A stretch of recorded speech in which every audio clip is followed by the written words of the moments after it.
يفقهوا قولي. أحمدك اللهم يا مجيب النساء، والصلاة والسلام على من أفضل المسائل وعلى آله وأصحابه ذوي الفضائل. أما بعد، أعوذ بالله من الشيطان الرجيم. بسم الله الرحمن الرحيم.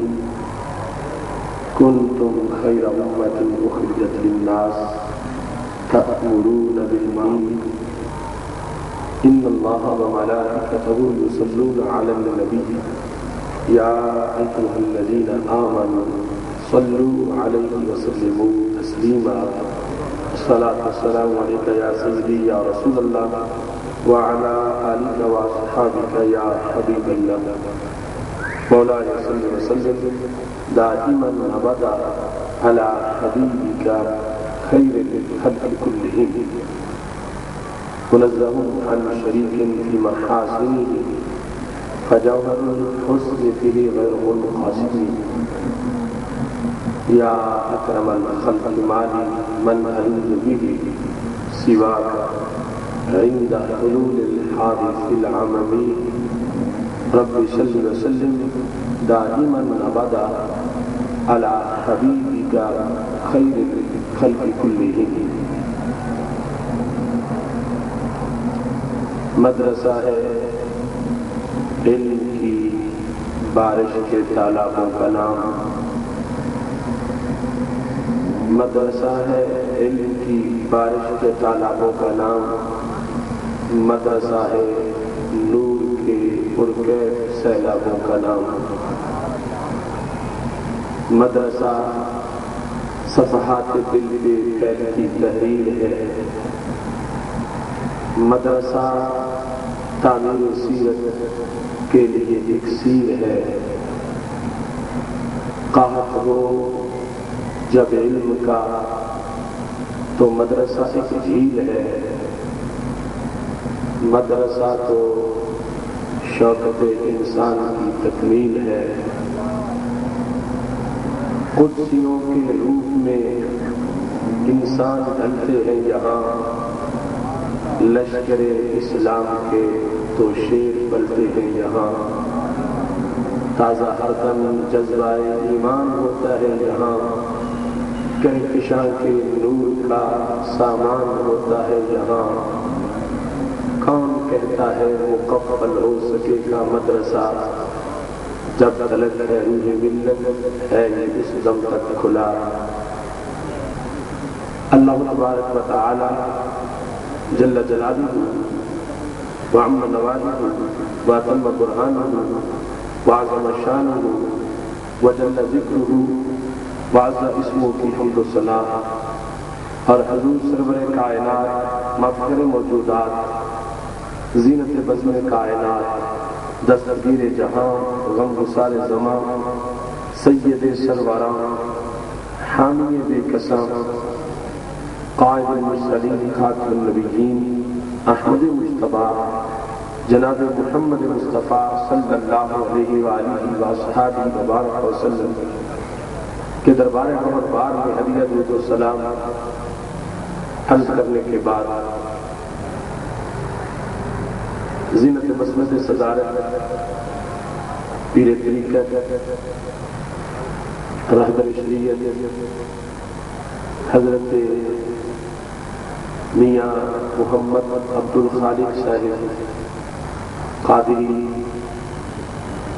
مرکزی امیر مرکزی جماعت اہل سنت پاکستان،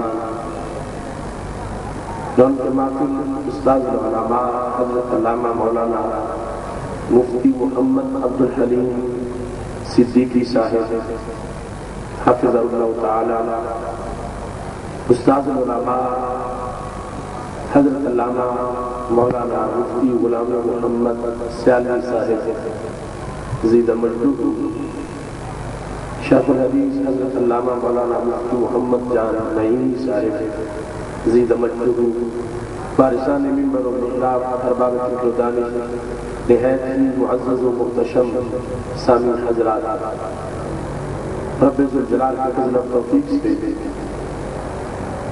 آج ہم سب کو اہل سنت و جماعت کی عظیم درسگاہ جامعہ غوثیہ کے سالانہ جلسہ دستار فضیلت میں شرکت کی سعادت حاصل ہو رہی ہے۔ میری دعا ہے خالق کائنات جل جلالہ اس مرکز علم و حکمت کو مزید عروج عطا فرمائے اور رب ذوالجلال یہاں سے مختلف شعبات سے فارغ تحصیل ہونے والے حضرات کو اپنی ذمہ داریاں تطبیق احسن ادا کرنے کی توفیق عطا فرمائے۔ رب ذوالجلال نے حضرت انسان کی رہنمائی کے لیے وحی کا سلسلہ شروع کیا۔ انبیاء کرام علیہ السلام اپنے اپنے وقت میں لوگوں کو اللہ کا پیغام سناتے رہے اور انسانیت اپنے عروج کی طرف سفر کرتی رہی۔ سب سے آخر میں خالق کائنات جل جلالہ نے ہمارے آقا اور تمام رسولوں کے قائد خاتم النبیین رحمت للعالمین حضرت محمد مصطفیٰ صلی اللہ علیہ وسلم کو بھیج کر انسانی رہنمائی کا سب سے جامع صحیفہ اس کائنات کو عطا فرمایا۔ سید عالم نور مجسم شفیع معظم صلی اللہ علیہ وسلم نے اپنے صحابہ کرام علیہ رضوان کو اس کتاب انقلاب کی تعلیم دی جس کے نتیجہ میں چشم فلک نے دیکھا کائنات کا سب سے بڑا انقلاب رونما ہوا اور دیکھتے ہی دیکھتے یہ جہان علم و حکمت کی ضیاءپاشیوں سے معمور ہو گیا۔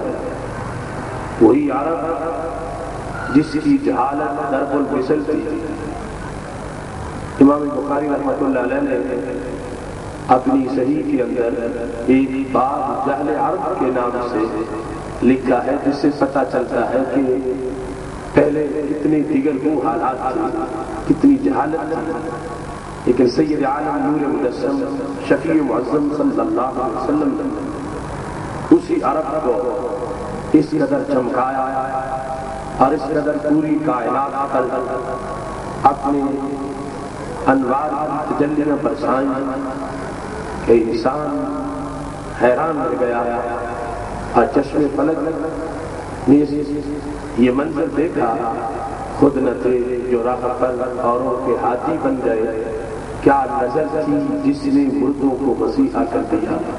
ہر طرف تقوی و طہارت کا ایک انقلاب آ گیا، ہر طرف قلب و نظر میں روشنی آ گئی، کانٹے گلاب بن گئے اور ذرے آفتاب بن گئے۔ ہمارے آقا صلی اللہ علیہ وسلم نے اس جامع کتاب کو اس انداز میں صحابہ تک پہنچا دیا، اس قدر وضاحتیں فرما دی، اس ملت کو اتنا روشن کیا اور اس قدر کار نبوت مکمل کرتے ہوئے قیامت تک کی ہر انسان کی ضرورتوں کو پورا کر دیا کہ خود ہی یہ ارشاد فرمایا ترکتکم علی ملت بیضاء لیلها کنہارها، میں تمہیں روشن ملت پہ چھوڑ کے جا رہا ہوں جس کی رات بھی اتنی روشن ہے جتنا دن روشن ہوتا ہے۔ انما بعثت لاتمم مکارم الاخلاق ومحاسن الاعمال